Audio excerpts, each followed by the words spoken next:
Welcome to AS Digital Vlogs.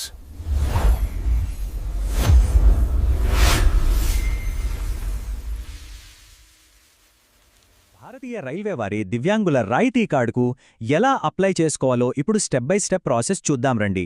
ఈ ప్రక్రియను వీలైనంత సింపుల్గా అర్థమయ్యేలా వివరిస్తాను. ఓకే, మనం అసలు ఏం సాధించబోతున్నామో చూద్దాం. ఫైనల్గా మన చేతికొచ్చేది ఈ కార్డు అన్నమాట. మరి దీన్ని పొందడానికి ఏం చేయాలో ఇప్పుడు క్లియర్గా తెలుసుకుందాం.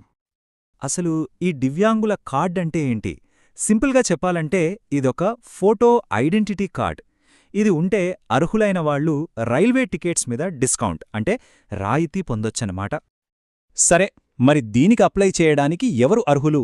స్క్రీన్ మీద చూస్తే 4 కేటగిరీలు కనిపిస్తాయి. 1 కంటిచూపు సరిగా లేనివాళ్లు, 2 ఎవరైనా తోడు లేకుండా ప్రయాణించలేని మానసిక దివ్యాంగులు, 3 వినపడక మాట్లాడలేనివాళ్లు అంటే ఈ 2 కలిపి ఉండాలి. ఇక 4ది ఎస్కాట్ అవసరమయ్యే ఆర్థోపెడికల్లీ హ్యాండిక్యాప్డ్ లేదా పారాప్లేజిక్ వాళ్లు.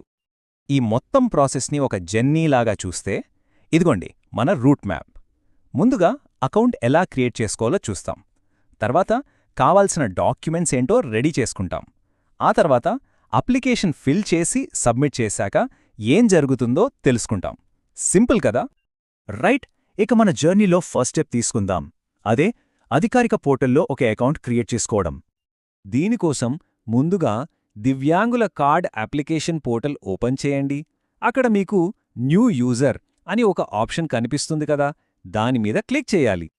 ఇప్పుడు ఈ ఫామ్లో మీ డీటెయిల్స్ అన్నీ ఫిల్ చేయండి. ఇక్కడొక చిన్న ప్రో టిప్: మీ రాష్ట్రం మీకు దగ్గరలో ఉన్న రైల్వే స్టేషన్ని చాలా జాగ్రత్తగా సెలెక్ట్ చేసుకోండి.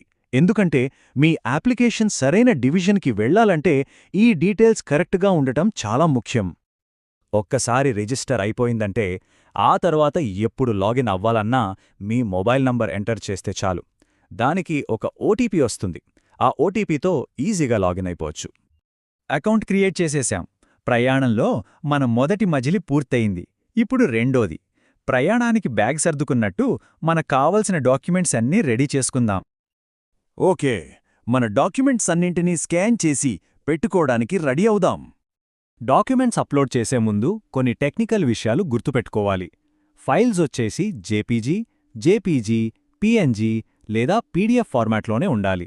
ప్రతి ఫైల్ సైజ్ 600 KB దాటకూడదు. అన్నిటికన్నా ముఖ్యమైన విషయమేంటంటే ప్రతి డాక్యుమెంట్ కాపీ మీద మీ సంతకం పెట్టి అంటే సెల్ఫ్ అటెస్ట్ చేసి ఆ తర్వాతే స్కాన్ చేసి అప్లోడ్ చేయాలి. సరే, అసలు ఏం డాక్యుమెంట్స్ కావాలి?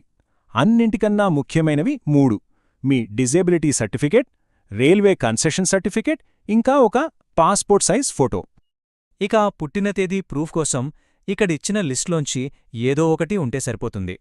బర్త్ సర్టిఫికేట్ కావచ్చు, పాస్పోర్ట్, పాన్ కార్డ్, ఇలా ఏదైనా పర్వాలేదు. అలాగే ఫోటో ఐడి ప్రూఫ్ కోసం కూడా చాలా ఆప్షన్లు ఉన్నాయి. Aadhaar, passport, pan card, voter ID, ఇలా గవర్నమెంట్ ఇష్యూ చేసిన ఏదైనా ఫోటో ఐడి పెట్టొచ్చు.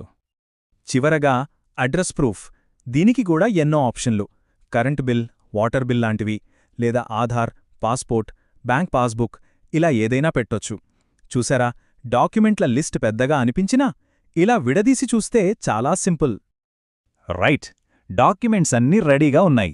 ఇప్పుడు మన ప్రయాణంలో అసలైన ఘట్టానికొచ్చేశాం. అదే ఆన్లైన్ అప్లికేషన్ ఫిల్ చేయడం. లాగిన్ అయ్యాక మీకు ఈ ఫామ్ కనిపిస్తుంది. ఇందులో మీ పర్సనల్ డీటెయిల్స్, కార్డ్కి సంబంధించిన వివరాలు అన్నీ జాగ్రత్తగా ఎంటర్ చేయండి. ఆ తర్వాత మనం రెడీ చేసి పెట్టుకున్న డాక్యుమెంట్స్ అన్నింటినీ ఒక్కొక్కటిగా అప్లోడ్ చేసేయండి. ఇక్కడ ఒక చాలా ముఖ్యమైన వార్నింగ్ ఉంది. దయచేసి అందరూ శ్రద్ధగా వినండి.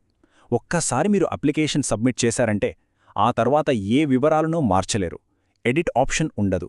అందుకే సబ్మిట్ బటన్ నొక్కే ముందు మీరు ఎంటర్ చేసిన ప్రతి అక్షరం కరెక్ట్గా ఉందో లేదో 1-2 సార్లు చెక్ చేసుకోండి. ఒకవేళ ఫామ్ మొత్తం ఒకేసారి ఫిల్ చేయకపోతే కంగారుపడొద్దు. సేవ్ డ్రాఫ్ట్ అనే ఒక ఆప్షన్ ఉంటుంది. దాన్ని వాడుకోవచ్చు. కానీ ఒక్క విషయం గుర్తుపెట్టుకోండి, అకౌంట్ క్రియేట్ చేసిన తేదీ నుండి సరిగ్గా నెల రోజుల్లోపు అప్లికేషన్ సబ్మిట్ చేయాలి. లేకపోతే అది ఆటోమేటిక్గా డిలీట్ అయిపోతుంది. ఓకే, అప్లికేషన్ సబ్మిట్ చేసేశాం. మన ప్రయాణం దాదాపుగా చివరికొచ్చేసింది. మరి ఇప్పుడేమవుతుంది చూద్దాం.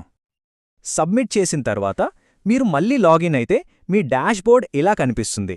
ఇక్కడే మీ అప్లికేషన్ స్టేటస్ ఏంటో ఎప్పటికప్పుడు చెక్ చేసుకోవచ్చు. అంతా సవ్యంగా ఉండి మీ అప్లికేషన్ అప్రూవ్ అయితే స్టేటస్ ఇలా జే కార్డ్ అని మారుతుంది. ఇది గ్రీన్ సిగ్నల్ అన్నమాట. అంతే, మన ప్రయాణం సక్సెస్ఫుల్గా కంప్లీట్ అయింది. ఇప్పుడు అదే పోర్టల్ నుండి మీ దివ్యాంగుల ఐడి కార్డ్ని చూసుకోవచ్చు, డౌన్లోడ్ చేసుకోవచ్చు, ప్రింట్ కూడా తీసుకోవచ్చు. మనం మొదట్లో చూసిన కార్డ్ ఇప్పుడు మీ చేతిలో ఉంటుంది. సో, దారి చూపే మ్యాప్ అయితే ఇప్పుడు మీ దగ్గర ఉంది. మరి ఈ ప్రయాణాన్ని మొదలుపెట్టడానికి మీరు సిద్ధమేనా?